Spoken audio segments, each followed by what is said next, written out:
سورۃ الفجر کی ابتدا ہوتی ہے. اس میں شروع میں اللہ تعالیٰ نے فجر کی قسم کھائی اور ولیال عشر اور ذوالحجہ کی 10 راتوں کی قسم کھائی, اور جو عرفہ کا دن ہے 9 ذوالحجہ, اور جو حج اکبر کا دن ہے جسے ہم قربانی کا دن بھی کہتے ہیں 10 ذوالحجہ, ان دنوں کی قسم کھائی. اور اللہ تعالیٰ نے ان قسموں کو کھانے کا مقصد یہ ہے کہ جن لوگوں نے اچھا کام کیا ان کے ساتھ اچھائی کا معاملہ ہوگا, جنہوں نے برا کام کیا ان کے ساتھ برائی کا معاملہ ہوگا. پھر اللہ تعالیٰ نے سابقہ اقوام کا ذکر کیا, قوم ارم, ثمود, قوم فرعون اور ان کی تباہی کا ذکر کیا. پھر اللہ تعالیٰ نے آخر میں مجرمین کا ذکر کیا کہ مجرمین کا کیا انجام ہونے والا ہے. پھر متقین کا ذکر کیا, تقوی والوں کا کیا انجام ہونے والا ہے. اور اس دن جو ہے زمین بھی پھٹ جائے گی اور سارے فرشتے صف لگا کر کھڑے ہوں گے. اور پھر اللہ تعالیٰ نے فرمایا کہ اس دن جو کفار ہوں گے وہ قیامت کے عذاب کو دیکھ کر جو ہے تمنا کریں گے کاش ہم نے بھی اچھے اعمال کر لیے ہوتے.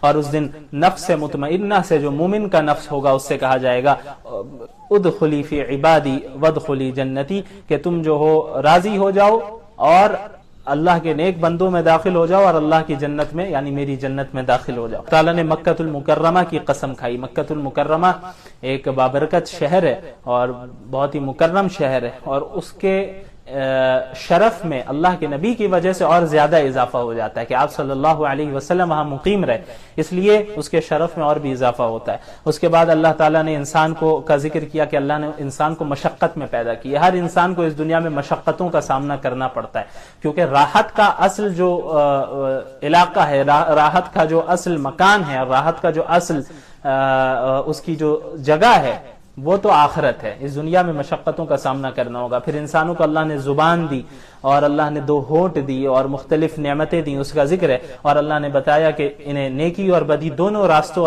کو اللہ تعالیٰ نے دکھا دیا. اب اس انسان کی مرضی ہے یا تو وہ سیدھا راستہ اختیار کرے یا تو وہ غلط راستہ اختیار کرے. پھر جو آخر میں جو نیک لوگ ہوں گے ان کا انجام اچھا ہونا ہے, اور جو برے ہوں گے ان کا انجام برا ہونا ہے. اللہ تعالیٰ نے مختلف چیزوں کی قسم کھائی, تقریباً 11 قسمیں کھائیں. اور اللہ تعالیٰ نے انسان کی ذات کے متعلق بیان کیا کہ اس کے اندر گناہ کا بھی تقاضا ہے اور اپنے نفس کو کنٹرول کرنے کی بھی طاقت ہے.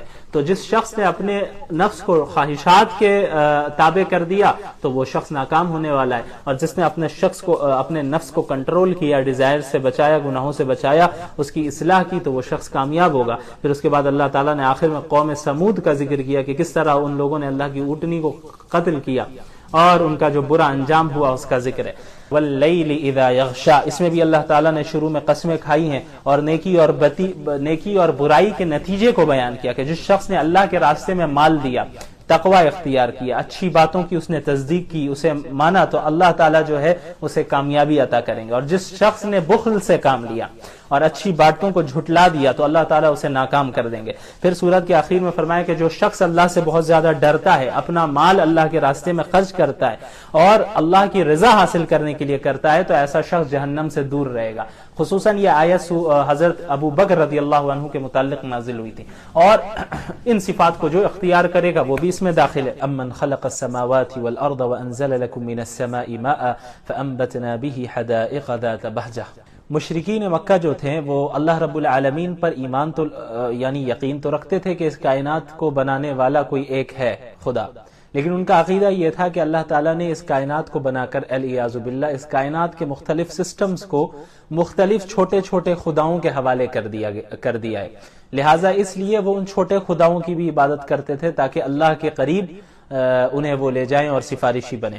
تو اللہ تعالیٰ نے ان کی تردید کی اور یہاں پر اپنی نعمتوں کا ذکر کیا, اپنی قدرت کا ذکر کیا, زمین و آسمان کا ذکر کیا, پہاڑوں کا ذکر کیا, سمندروں کا ذکر کیا, اور کس طرح اللہ تعالیٰ رزق عطا کرتا ہے, اس کے علاوہ بندوں کی دعائیں قبول کرتا ہے. ان تمام نعمتوں کے ذکر کرنے کے بعد بار بار اللہ تعالیٰ نے پوچھا اِلٰہٌ مع اللہ, کیا اللہ کے ساتھ اور بھی کوئی خدا ہے, کہ اللہ کے ساتھ اور بھی کوئی خدا ہے. یعنی اتنی نعمتیں اور اس پوری کائنات کا اتنے پرفیکشن کے ساتھ چلنا اور تمام نعمتوں کو دینے والا جو ہے وہ ایک اللہ ہے, صرف ایک ہے خدا اور کوئی نہیں ہے.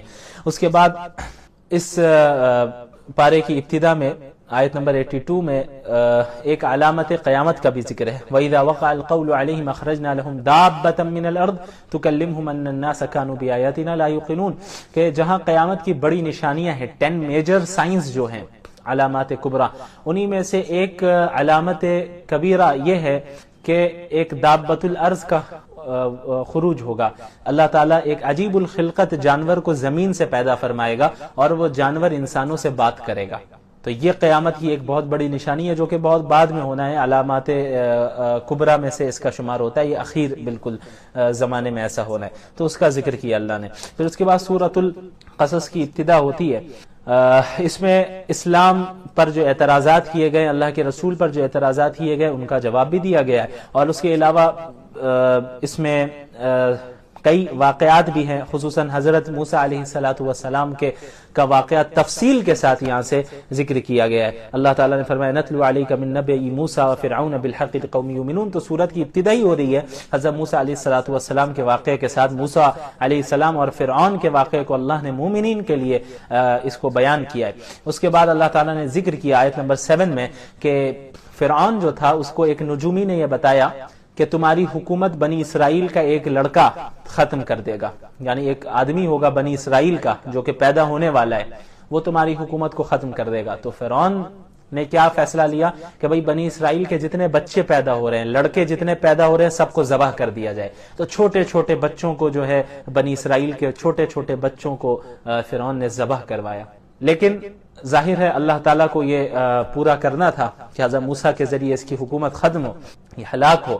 تو حضرت موسیٰ علیہ السلام جب پیدا ہوئے تو ان کی والدہ کو ڈر ہونے لگا کہ کہیں فرعون کی پولیس داخل نہ ہو جائے اور انہیں بھی ذبح نہ کر دے. تو اللہ تعالیٰ نے حضرت موسیٰ کی ماں کے دل میں یہ بات ڈالی کہ آپ اپنے پاس رکھیں انہیں، جب آپ کو خوف ہو کہ یہ فرعون کا لشکر آ جائے گا، اسے پکڑ لے گا، تو پھر آپ بچے کو یعنی موسیٰ علیہ السلام کو ایک صندوق میں ڈال کر دریا میں چھوڑ دیں، دریا میں ڈال دیں. تو اور اللہ نے ان کے دل میں یہ بات بھی ڈالی کہ وہ اس بچے کو آپ کے پاس ضرور واپس لوٹائے گا. تو ایسا ہی ہوا.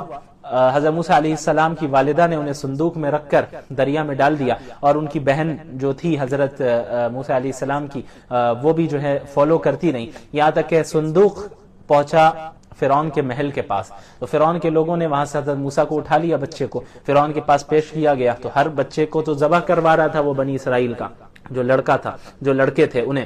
تو بہرحال فرعون کی جو ہے اہلیہ حضرت آسیہ رضی اللہ عنہا جو اسلام لے آئی تھی اور نیک بندی تھی، انہوں نے جو ہے فرعون کو یہ ابھارا اس بات پر کہ نہیں اسے ذبح نہ کرو، اسے ہم رکھتے ہیں، یہ ہم انہیں بیٹا بنا لیتے ہیں اس بچے کو، اور ہم اس کی پرورش کریں گے. بہرحال تو پھر فرعون کے ہی محل میں حضرت موسیٰ علیہ السلام کی پرورش ہوتی ہے. تو اب مسئلہ آتا ہے اس بچے کو دودھ پلانے کا. تو فرعون کے دربار میں کئی عورتوں کو بلایا جاتا ہے کہ حضرت موسیٰ کو اس بچے کو دودھ پلائے، لیکن حضرت موسیٰ علیہ السلام کسی کا دودھ نہیں پیتے ہیں اور وہ انکار کرتے رہتے ہیں، یعنی وہ ایکسپٹ نہیں کرتے. یہاں تک کہ حضرت موسیٰ کی جو بہن ہوتی ہے وہ آتی ہے دربار میں اور وہ کہتی ہے کہ میں کیا تمہیں ایسے گھر والوں کے متعلق نہ بتاؤں، ایسی عورت کے متعلق نہ بتاؤں جو اسے دودھ بھی پلائے گی اور اس کا خیال بھی رکھے گی. تو پھر اسے بلایا جاتا ہے. تو موسیٰ علیہ السلام کی بہن اپنی ماں کو ہی بلا کر لے آتی ہیں.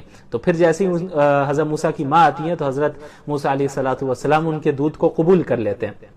تو اس طرح حضرت موسیٰ کی جو اصل ماں ہوتی ہے وہی انہیں دودھ پلانے آتی ہے اور ان کا دیکھ بھال کرتی ہیں اور ان کا خیال رکھتی ہیں. تو اللہ تعالیٰ نے کس طرح حضرت موسیٰ علیہ السلام کی حفاظت فرمائی اور کس طرح حضرت موسیٰ علیہ السلام کو واپس ان کی ماں کے پاس لوٹایا. بہرحال اس کے بعد اس کے ذکر کرنے کے بعد یہ بھی ہے کہ جب حضرت موسیٰ علیہ السلام بڑے ہو گئے تو ایک قبطی کا قتل ان سے کس طرح ہوا اس کا ذکر ہے. وَدَخَلَ الْمَدِينَةَ آیت نمبر 15 وَدَخَلَ الْمَدِينَةَ عَلَى حِينِ غَفْلَةٍ مِّنْ أَهْلِهَا. ہوا یہ کہ ایک قبطی اور ایک اسرائیلی کے درمیان لڑائی ہو رہی تھی، یعنی ایک شخص بنی اسرائیل کا تھا یعنی حضرت موسیٰ کے خاندان کا اور ان کے قبیلے کا، اور ایک قبطی تھا جو فرعون کے خاندان سے تعلق رکھتا تھا. تو قبطی جتنے ہوتے تھے وہ تو زیادہ ہی اپنے آپ کو بڑا سمجھتے تھے، ان کی حکومت ہے، بنی اسرائیل کو غلام سمجھتے تھے. تو وہ قبطی اور بنی اسرائیل کا وہ شخص آپس میں لڑ رہا تھا. حضرت موسیٰ نے دیکھا تو وہ جو بنی اسرائیل کا شخص تھا اس نے حضرت موسیٰ کو آواز لگائی کہ آؤ میری مدد کرو، یہ مجھ پر ظلم کر رہا ہے. حضرت موسیٰ بھی بنی اسرائیل سے تعلق رکھتے تھے اور قبطی جو ہے ظلم کرتے آ رہے تھے اب تک. تو حضرت موسیٰ علیہ السلام آگے جاتے ہیں اور قبطی کو روکتے ہیں، اور اس کو روکنے کے لیے وہ ایک گھوسا مارتے ہیں، ایک مکہ مارتے ہیں اس قبطی کو. تو کیا ہوتا ہے کہ اسی مکے سے، اسی گھوسے سے وہ جو ہے مر جاتا ہے وہ قبطی. اب حضرت موسیٰ علیہ السلام پریشان ہو جاتے کہ قتل کرنے کا تو ہمارا ارادہ نہیں تھا، بس اسے روکنا تھا ہمیں. اللہ تعالیٰ سے معافی بھی مانگتے ہیں. پھر اگلے دن کیا ہوتا ہے، وہی شخص بنی اسرائیل کا وہی شخص کسی ایک دوسرے قبطی سے لڑ رہا ہوتا ہے. حضرت موسیٰ کو آواز دیتا ہے، بلاتا ہے، تو حضرت موسیٰ علیہ السلام کہتے ہیں لگتا ہے کہ تم ہی شریر ہو، ہر ایک سے لڑ رہے ہو تم. لیکن بہرحال حضرت موسیٰ علیہ السلام آتے ہیں انہیں بچانے کے لیے قبطی سے. تو وہ جو دوسرا قبطی ہوتا ہے وہ کہتے ہیں اچھا جیسے تم نے کل ایک قبطی کو مار دیا تھا مجھے بھی آج مارنا چاہتے ہو، زمین میں فساد پھیلانا چاہتے ہو.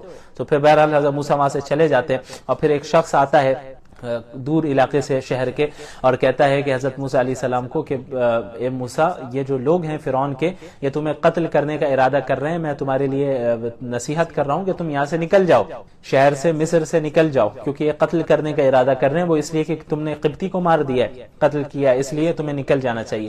تو حضرت موسیٰ علیہ السلام ڈر ڈر کر خاموشی سے وہاں سے مصر سے نکلتے اور مدین پہنچ جاتے. یہ شعیب علیہ السلام کا علاقہ تھا، وہاں پہ ان کی قوم تھی. وہاں پہنچتے ہیں تو مدین کے کنویں کے پاس پہنچتے ہیں تو دیکھتے ہیں کہ لوگ جو ہے اپنے جانوروں کو پانی پلا رہے ہیں، لیکن دو عورتیں سائیڈ میں کھڑی ہیں اور اپنے جانوروں کو انہوں نے روک رکھا ہے. تو حضرت موسیٰ ان سے پوچھتے ہیں کہ بھئی آپ کیوں نہیں پلا رہی ہیں؟ تو وہ کہتی ہیں کہ جو ہے ابھی سارے مرد ہیں، جب یہ ہٹیں گے تو تبھی ہم جا سکیں گے، اور ہمارے جو والد ہیں وہ بوڑھے ہیں اس لیے ہمیں ہی آنا پڑتا ہے. تو حضرت موسیٰ علیہ السلام ان دونوں کے لیے ان کے جانوروں کو پانی پلا دیتے ہیں. اس کے بعد یہ دونوں عورتیں جاتی ہیں حضرت شعیب کے پاس. یہ دونوں حضرت شعیب کی بیٹیاں ہوتی ہیں علیہ السلام. تو حضرت شعیب کو بتاتی ہیں کہ یہ معاملہ ہوا. تو حضرت شعیب علیہ السلام کہتے ہیں کہ انہیں بلا کر لے آؤ. تو ان میں سے ایک عورت آتی ہے حضرت موسیٰ علیہ السلام کے پاس اور کہتی ہیں کہ ہمارے والد آپ کو بلا رہے ہیں کہ آپ نے جو ہمارے لیے کام کیا ہے اس کی اجرت آپ کو دے سکیں. تو وہ جب آ جاتے ہیں تو اپنا پورا واقعہ بتاتے ہیں کہ وہ مصر سے کیوں آئے ہیں بھاگ کر اور کس طرح آئے. تو حضرت شعیب انہیں تسلی دلاتے ہیں کہ گھبرانے کی ضرورت نہیں ہے، آپ ظالم حکومت کے دائرے سے باہر آ گئے، اب آپ کو یہاں پہ ڈرنے کی ضرورت نہیں ہے. تو انہی بیٹیوں میں سے ایک بیٹی نے حضرت شعیب علیہ السلام سے کہا کہ آپ انہیں اجرت پر رکھ لیں، کہ مزدوری پر رکھ لیں، کہ یہ ایک طاقتور بھی ہیں اور پھر اس کے علاوہ امانت دار انسان بھی ہیں، انہیں رکھ لینا چاہیے. تو حضرت شعیب علیہ السلام انہیں آفر دیتے ہیں کہ میں اپنی دو بیٹیوں میں سے ایک بیٹی کا نکاح آپ سے کرواتا ہوں اس شرط پر کہ آپ میرے پاس 8 سال تک یا پھر 10 سال تک کام کریں گے.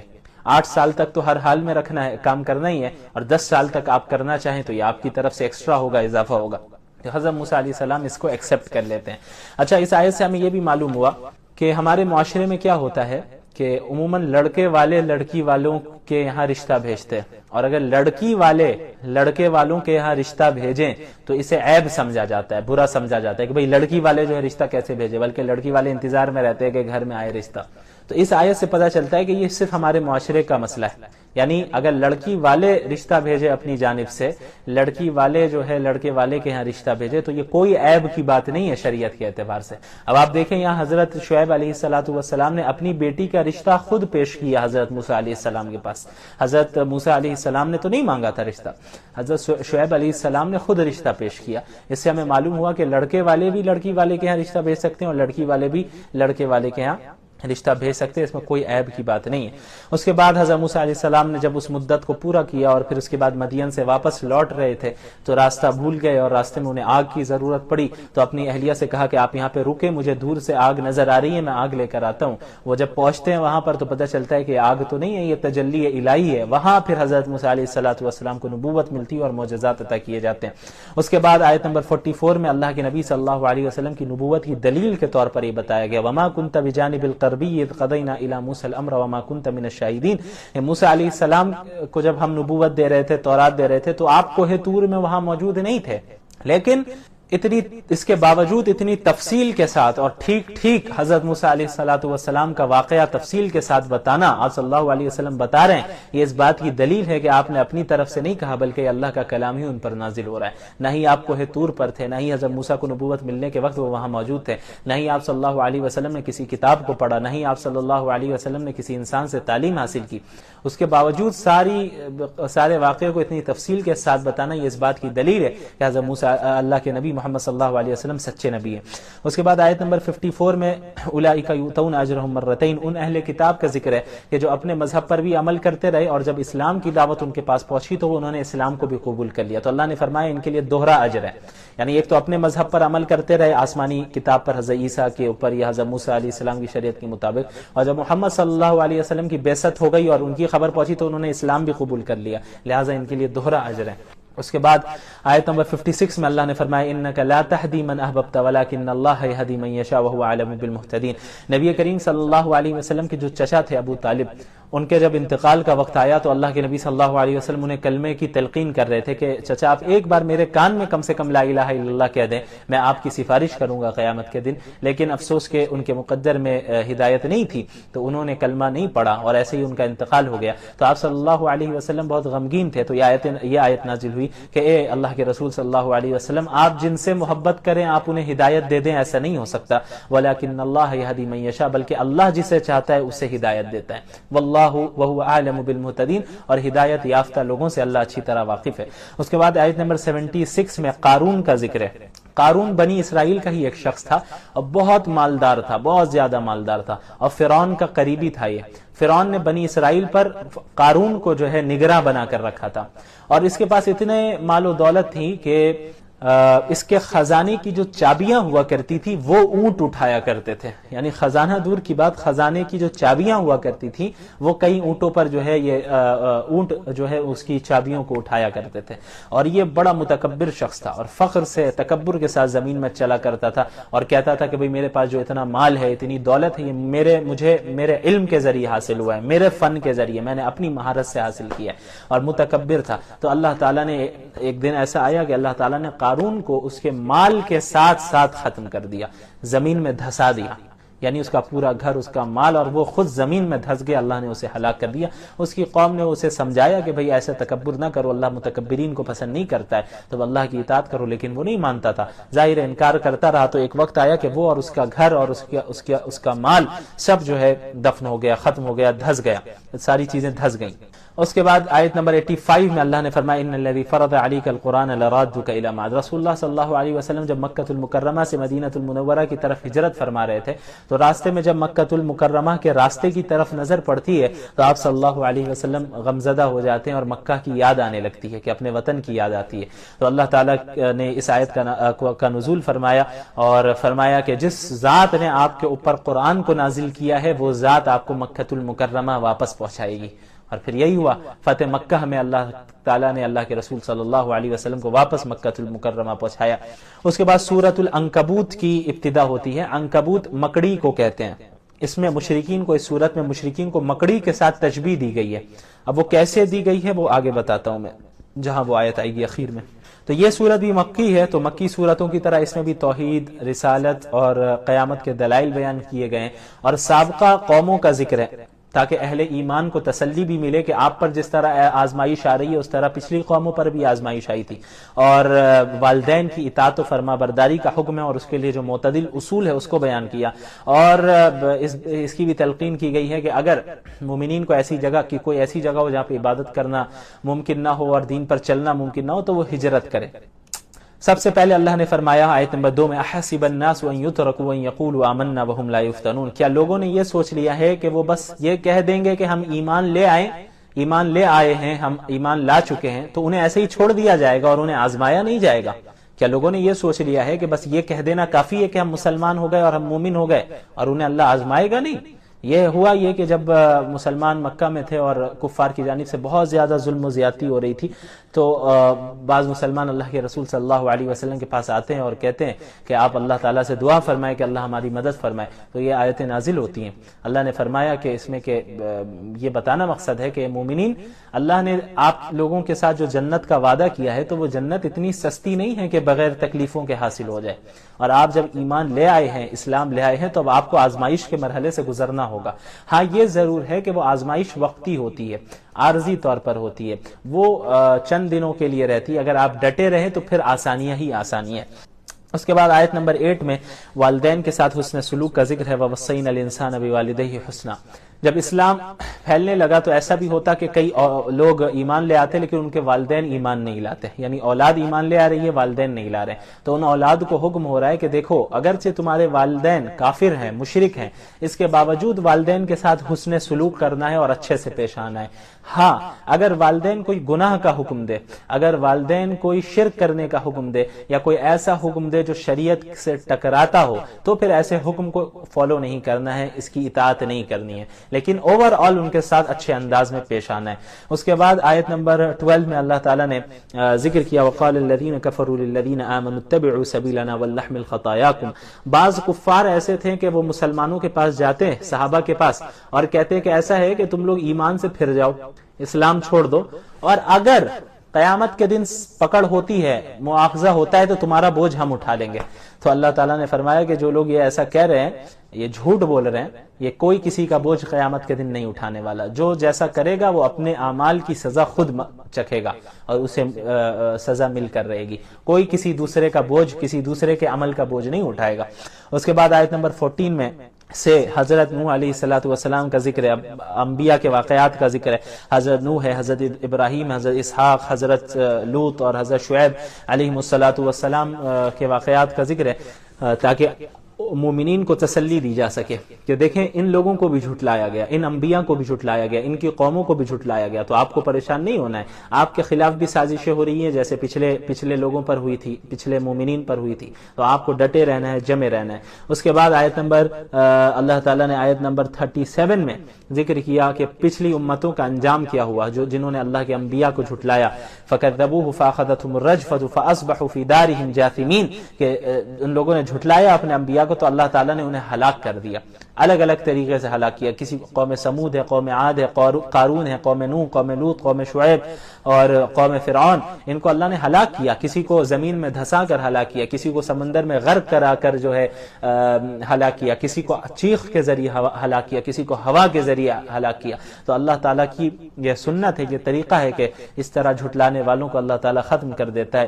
اور اس کے بعد آیت نمبر 41 میں مشرک کی مثال دی گئی ہے کہ جو شرک کرنے والا ہوتا ہے اس کی مثال مکڑی کی طرح ہے، عنکبوت کی طرح ہے۔ کمثل العنکبوت اتخذت بیتا وان اوہن البیوت لبیت العنکبوت لو کانوا یعلمون۔ جو ایک مکڑی ہوتی ہے وہ جال بناتی ہے اور اپنے جال کو گھر بنا لیتی ہے، اور اسی گھر کو وہ سمجھتی ہے وہ مکڑی کے بہت مضبوط گھر ہے اور اسی پر بھروسہ کرتی ہے، حالانکہ مکڑی کے جال کی کیا حیثیت ہے، وہ اس کی کوئی مضبوطی نہیں ہوتی، آپ یوں ہلائیں وہ ختم ہو جائے اس کا گھر۔ تو یہی مثال مشرک کی ہے کہ وہ اب انہوں نے بتوں کو اور معبودان باطلہ کو اپنا خدا بنا لیا اور اس پر بھروسہ کر بیٹھے، جس طرح ایک مکڑی اپنے گھر پر بھروسہ کر بیٹھ جاتی ہے حالانکہ وہ گھر اتنا کمزور ہے، اسی طرح مشرکین بتوں کو اور معبودان باطلہ کو اپنا خدا بنا کر ان پر بھروسہ کر بیٹھے، حالانکہ ان معبودان باطلہ کی کوئی حیثیت نہیں ہے، کوئی کام نہیں آنے والے ہیں ان کے۔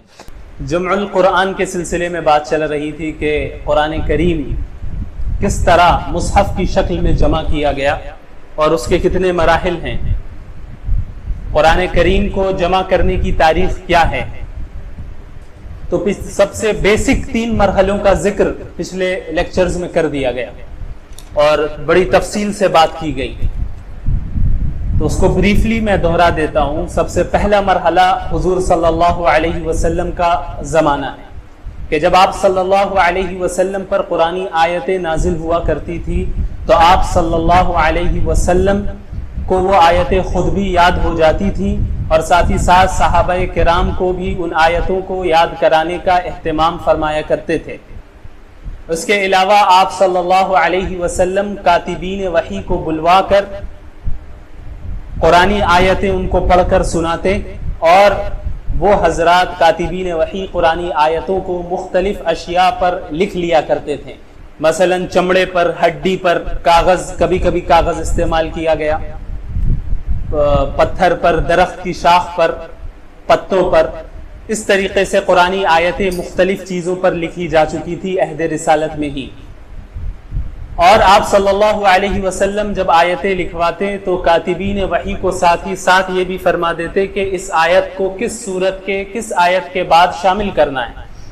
تو اس طریقے سے آپ صلی اللہ علیہ وسلم کے زمانے میں ہی پورے قرآن کو لکھ دیا گیا تھا، ایک ایسا مجموعہ تیار ہو چکا تھا جو آپ صلی اللہ علیہ وسلم کی نگرانی میں لکھا گیا۔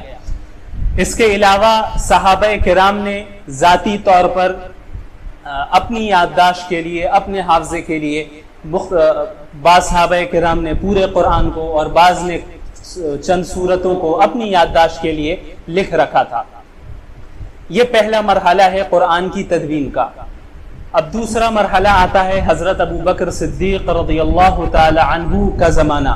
اس دور میں جب جنگ یمامہ پیش آئی اور ایک بڑی تعداد حفاظ کی شہید ہو گئی تو حضرت عمر رضی اللہ تعالی عنہ کو اس کی فکر لاحق ہوئی کہ اس طریقے سے حفاظ شہید ہوتے رہے تو اس بات کا اندیشہ ہے کہ کہیں قرآن کا ایک بڑا حصہ ضائع نہ ہو جائے، لہٰذا وہ حضرت ابو بکر صدیق رضی اللہ تعالی عنہ کے پاس آتے ہیں اور اصرار کرتے ہیں کہ ہمیں جمع القرآن کی فکر کرنی چاہیے، یعنی عہد رسالت میں جو قرآنی آیتیں مختلف چیزوں پر لکھی گئی تھیں اور وہ مختلف حصے مختلف صحابہ کرام کے پاس موجود تھے، اسے ایک جگہ جمع کر کے کاغذی شکل میں اسے لکھ دیا جائے۔ تو حضرت ابو بکر رضی اللہ تعالی عنہ کے حکم سے حضرت زید بن ثابت رضی اللہ تعالی عنہ اور بعض صحابہ کرام نے مل کر بڑی محنت کر کے اور 4 طریقہ کار، خاص طریقہ کار جس کی تفصیل پچھلے ہفتے بتائی جا چکی ہے، ان طریقہ کار کا لحاظ رکھتے ہوئے انہوں نے قرآن کریم کو جمع کیا۔ اس طریقے سے حضرت ابو بکر صدیق رضی اللہ تعالی عنہ کے زمانے میں ایک ایسا نسخہ تیار ہو گیا جو اجتماعی تصدیق، امت کی اجتماعی تصدیق کے ساتھ وہ نسخہ تیار ہو گیا۔ بس اس نسخے میں فرق یہ تھا کہ وہ اس نسخے کی ہر صورت الگ الگ کاپیز میں الگ الگ صحیفے میں لکھی گئی تھی۔ جس طرح آج قرآن ہمارے پاس موجود ہے کہ 2 گتوں کے درمیان پورا قرآن اس طرح موجود ہے، اس طرح حضرت ابو بکر صدیق کے زمانے میں نہیں تھا، بلکہ ہر صورت الگ الگ صحیفے میں لکھی گئی تھی، بس ایک جگہ جمع کر دیا گیا تھا۔ اس کے بعد دور آتا ہے حضرت عثمان رضی اللہ تعالی عنہ کا، یہ تیسرا اور اہم مرحلہ ہے۔ اس مرحلے میں یہ ہوتا ہے کہ جب اسلامی فتوحات وسیع ہو جاتی ہے اور اسلام دیگر دور دراز کے ممالک تک پھیل جاتا ہے، اسلامی مملکت بڑی ہو جاتی ہے، تو ہوتا یہ ہے کہ آپ کو جیسا کہ بتایا گیا تھا کہ قرآن کریم مختلف قراتوں میں نازل ہوا، لوگوں کی سہولت کے لیے مختلف قراتوں میں نازل ہوا۔ تو بعض صحابہ کرام نے ایک قرات میں رسول اللہ صلی اللہ علیہ وسلم سے قرآن کو سیکھا، بعض دوسرے صحابہ کرام نے دوسری قرات کے مطابق سیکھا۔ تو یہ صحابہ کرام جب دوسرے علاقے میں گئے تو انہوں نے اپنی قرات کے مطابق قرآن سکھایا، اور یہ جب دوسری جگہ گئے انہوں نے اپنی قرات کے مطابق قرآن سکھایا۔